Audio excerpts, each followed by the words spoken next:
It's good to be here. Our first speaker today is a guy who had a pretty good week, Milwaukee County Executive Scott Walker. Scott Walker ran for the Assembly in 1993 and represented the Tosa area, and he served in the legislature for about a decade. And while doing that, of course, furthered the conservative movement and authored several key pieces of conservative legislation, or at least what I'd consider conservative legislation.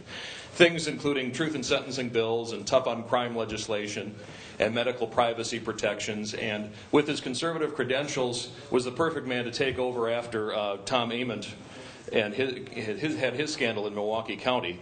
And it's really pretty amazing to think that he's been elected 3 times now in a Democratic county because of those conservative low-tax credentials and because he has simply been true to his word. And I don't know that that's a conservative or a Democratic ideal.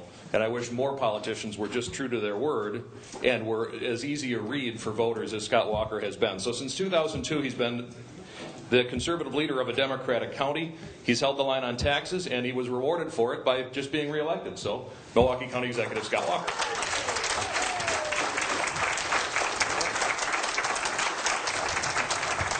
Good morning.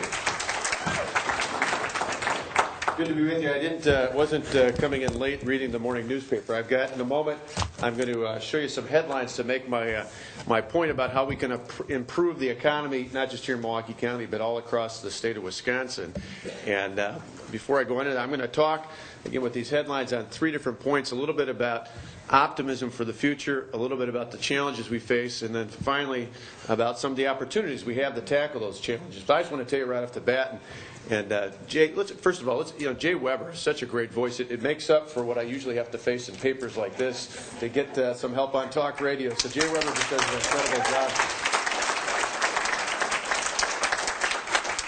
So that's a perfect segue thinking about this, because I know later today I'm going to be on a panel with my good friend Paul Ryan. And Paul and I have spent a lot of time together the last couple of weeks. He was in for us on Monday campaigning and doing some other things, and we were helping some other candidates a week or so ago. And it got me thinking. Somebody had asked a little bit about, what got us interested in politics. And in my case, it actually predates me even living here in Milwaukee County. My father's here and knows when we grew up in Delavan and down in Walworth County. About the time I got interested in government was about the time there was a guy who was president by the name of Ronald Reagan.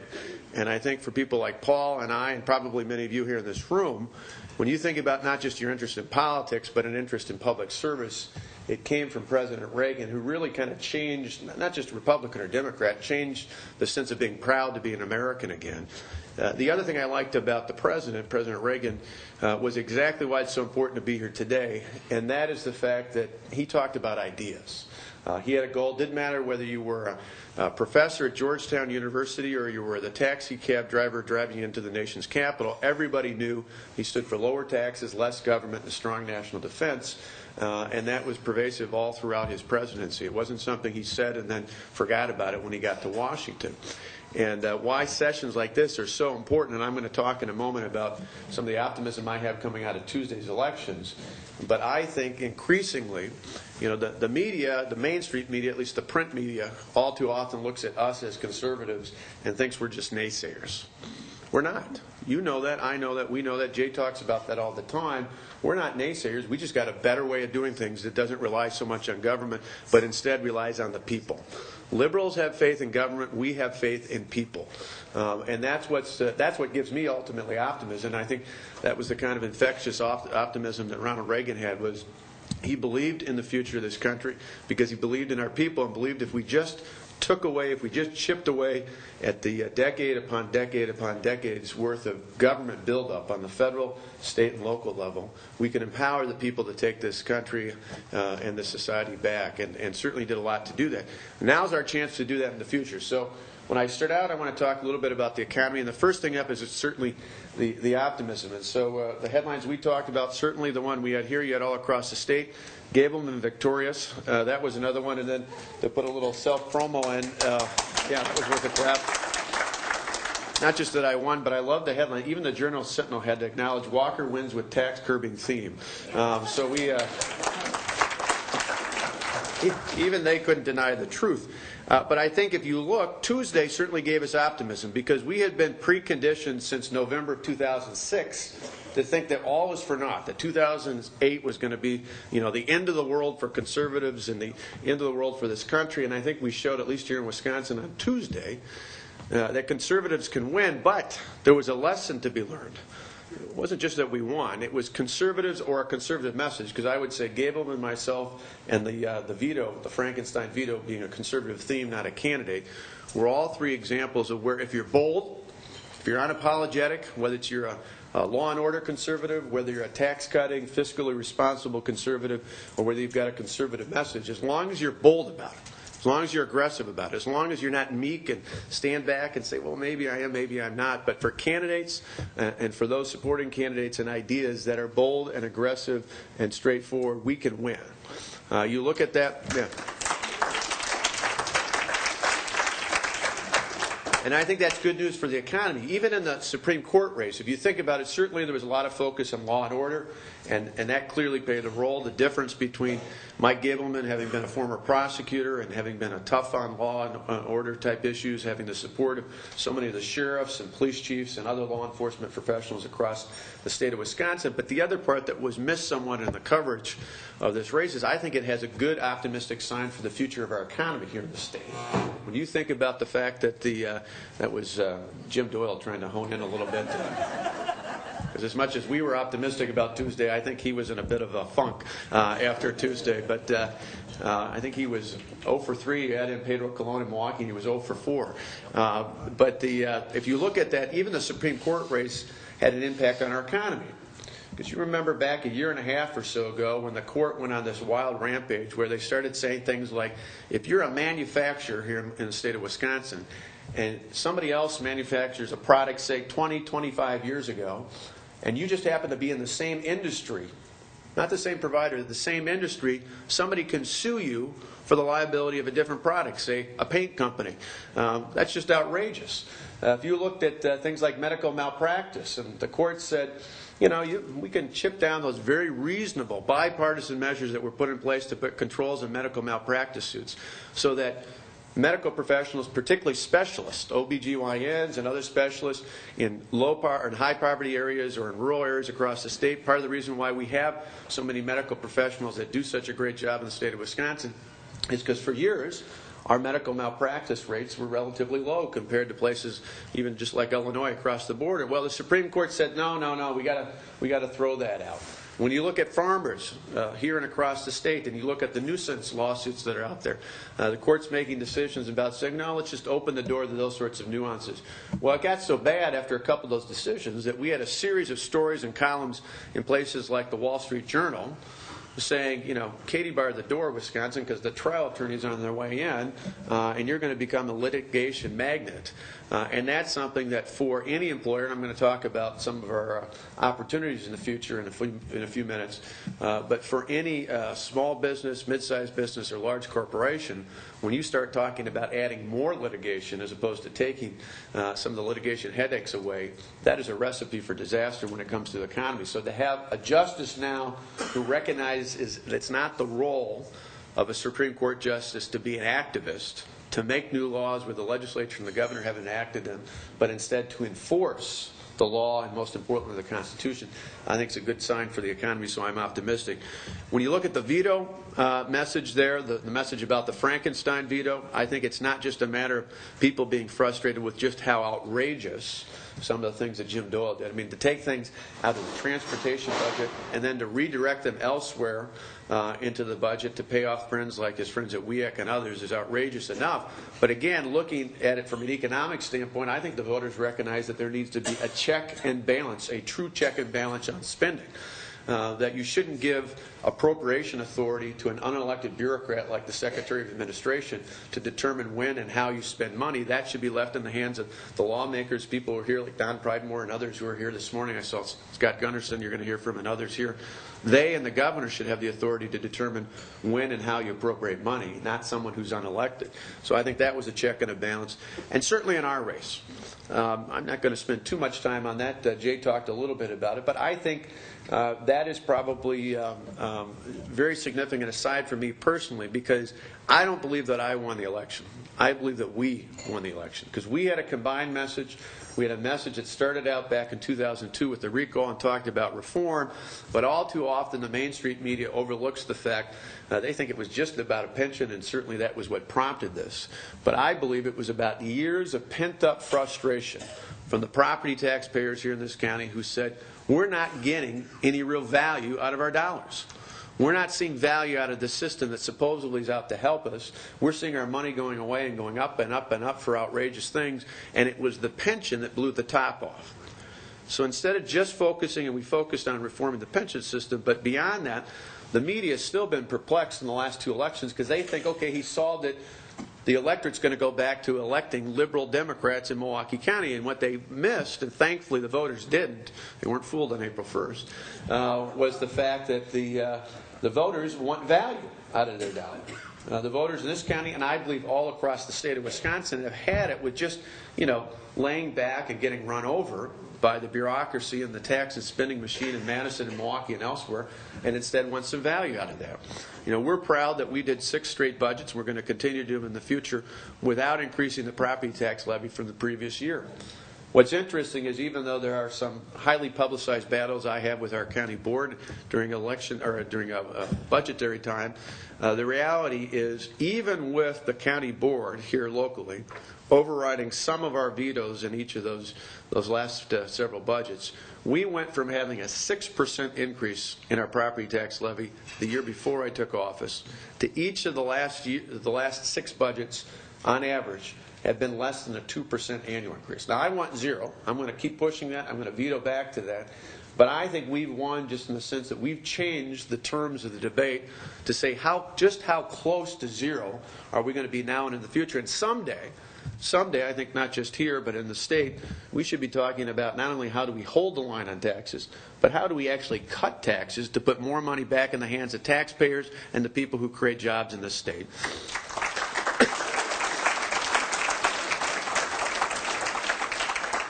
The other interesting thing I'll just say about that election is the nicest part about this was, unlike 4 years ago, when we ran against a guy who was a liberal but who was smart enough to run like a moderate to conservative, at least on fiscal issues, who had all the kind of support from the left but who knew enough to talk like he was a little bit more on the right.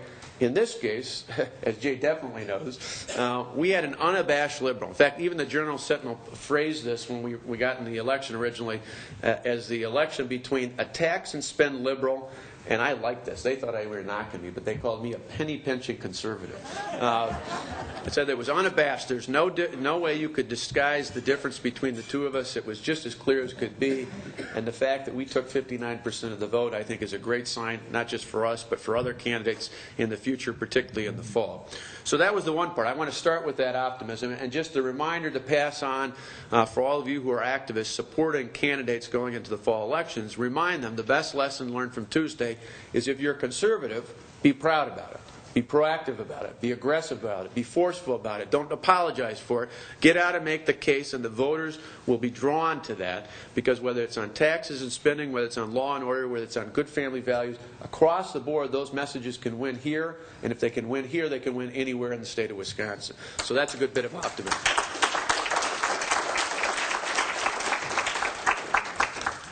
The next headline, I had one already for this, but today actually gave me, unfortunately, a better one. It says, weak economy sheds jobs. And that's where I want to talk a little bit about our challenges. Because I think our challenges, certainly nationally, but particularly here in the state of Wisconsin, are real and even more so. Although I'm not going to leave you on a pessimistic mood, I'm going to talk third and finally a little bit about our opportunities. But there are real challenges here. And there have been even before the national news has talked about the fact that I think if we're not actually fully in it, we're on the verge, we're on the cusp of being in a recession, and we need to be prepared to deal with that. And just nibbling around the edges, I don't think is the answer. When I look in the state of Wisconsin and give you just a few examples, last year in Wisconsin, we had job growth of less than 1%. In fact, it was about 0.25%. It was 0.28% job growth statewide for Wisconsin. What's even more remarkable about this, and Americans for Prosperity put out a report that highlighted this at the end of last year, 58% of those jobs, so we only had about 0.25% growth in jobs, 58% of those jobs were in the public sector. They were government jobs. So those aren't, I shouldn't say real jobs because they're real people, but those aren't jobs that produce profit.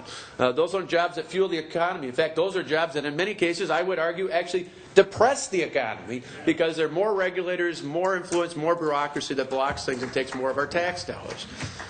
So we had very minimal, if any growth out there. You look at another indicator. Forbes magazine every year does a rating of the best places, the best states to do business. A year ago in 2006, or a little more than a year ago, we were 39. Last year we fell to 44. Fell to 44. That means there are only 6, and there are states like Michigan, which, you know, with the automobile industry is just falling apart. There's states like Louisiana, which, of course, had a little bit of an excuse a couple years ago with Katrina. There aren't many other states that are lower when it comes to overall business ranking. And it's even more frustrating when you compare that. I looked up and you found out if you look at Minnesota, our neighbor just to the west, is 16. Iowa's 24. Even Illinois, with its challenges, similar challenges that we have, is 40. So they're a couple up on us, although we're pretty close. But you look at our neighbors; they're doing better than we're doing. So why is that? Well, we're going to talk about that in a minute with some of our solutions. You look at per capita income, another indicator of economic vitality. We're at a individual per capita income of $34,000 and change. Nationally, it's about $36,000, and in the region, Illinois and Minnesota are at $38,000. So we're considerably lower in per capita income. You look at new businesses created. This is one of the ones that disturb me, and I think it ties into that other point I made about jobs out here. Last year, we actually had a drop of 0.4%. That's at a time where there was about a 2.5% increase in the number of new private businesses nationally. We had a drop, slight, but still a drop. We're not heading in the right direction. Every other state in the region, every other state around us in the Midwest grew at a time we had a slight drop in that category. College graduates, we only have about 24% of the population college graduates, whereas nationally the average is about 28%. Again, we're the lowest in the region when it comes to that. Now, the one bit of optimism out of these statistics is the last one, and that is we're still at or near the top, depending on year to year, in the SAT and ACT scores. We've got a composite of about 22.6%. The national average is 21.6%. And we're one of the best, not only in the region, but all throughout the country. An interesting aside on that, which I'll touch on the last point I want to make under opportunities, is that what that shows me, though, is we don't have enough kids staying in school, but those that do can get a good education. So one of the biggest challenges, and we see it right down the way here in Milwaukee, is if kids stay in school, that's one of the biggest indicators to them getting a good education. One of our biggest challenges is not the quality of education they get, although that is a factor. It's the ability to keep kids in all the way through 12th grade. If they stay in, particularly in our largest urban areas here and other places around the state, one of the biggest challenges is having the family structure, the community structure, and others that say it is important. It is not just important, it is vitally important to stay in school and get an education all the way through, because today, in our economy, just having a college diploma or a high school diploma is not enough. You've got to get some form of post-secondary education, whether it's in technical schools, whether it's in colleges or universities. There's got to be an ability to go on, because all the jobs, not just certain professional jobs, all the jobs in this new economy here in Wisconsin and across the country require that level of education. And if we want a workforce that's prepared and ready for the next generation, we've got to make sure that all of our kids are staying in school all the way through. So those are some significant challenges. In fact, if you look at those numbers, it kind of makes me wonder why the governor and others in his administration are talking about nibbling at this and nibbling at that. I mean, to me, that's a full-scale crisis. When you look at those kind of numbers, when you look at the economy we're in, when you look at the challenges we face, now is not the time to be complacent. Now is the time for dramatic action. Now, the one thing I say repeatedly, and why I'm an optimist here, you got to be an optimist with a job like I have, but why I'm an optimist is I think great challenges also bring the opportunity for great opportunity, or bring the prospect, I should say, for great opportunities. Great challenges can lead to great opportunities if you've got the will and the power and the force of the people behind great leaders to make that happen. So, to give you a few examples on opportunities, I'll tell you one right off the bat, and I'm going to list a series of these. But the Chicago Tribune a couple weeks ago on Sunday had a story about the 10.25% sales tax that Cook County passed in place. And what's interesting about this isn't just the headline that says beating Cook's sales tax, but is the just under the fold. They have all the counties surrounding Cook County, all the way up into Wisconsin, all the way around into Indiana. And they have a story, you can't see the picture very well, but it's somebody buying at Best Buy, buying a laptop and some software and some other equipment. I think they're spending in total about $1,000. And the chart below on each of these county maps, excuse me, what it shows there is how much you can save by leaving Cook County to buy that laptop, to buy that software, to buy that equipment in any of the surrounding counties, and it comes all the way up here into Wisconsin. Now, the nice thing is, even though some of my county board want us to raise our sales tax here, the nice thing is, comparison to Cook County, we're at 5.6% here. I'd like to be lower, but we're holding firm at least at that, not going up another 1 or 1.25%. You buy that equipment, suddenly now you're saving a good $50, $60 on a purchase of that size, which isn't unheard of. And they're pointing out just how many people, in this Sunday edition of the Chicago Tribune from 2 weeks ago, just how many people are willing to make trips elsewhere to buy things like that because of the sales tax. So when I look at opportunities, I say there's a couple different ones. First, an overall category, and that's the cost of doing business, and that's really highlighting my point about the sales tax. For people who don't think taxes has an impact, that story says it all. Not only for businesses, not only for property owners, but for people making purchases. Retail purchases, retail market, very much driven by impulse.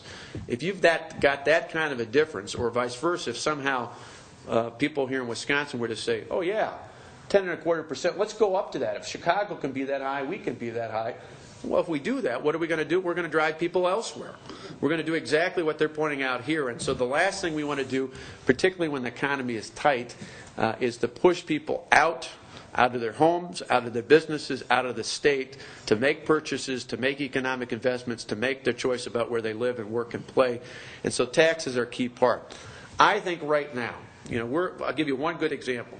I meet probably about every other week with executives from the Miller Brewing Company. It is vitally important in my mind that we do whatever and however it takes to keep the Miller Brewing Company and the corporate jobs they have here, right here in Milwaukee, right here in Wisconsin.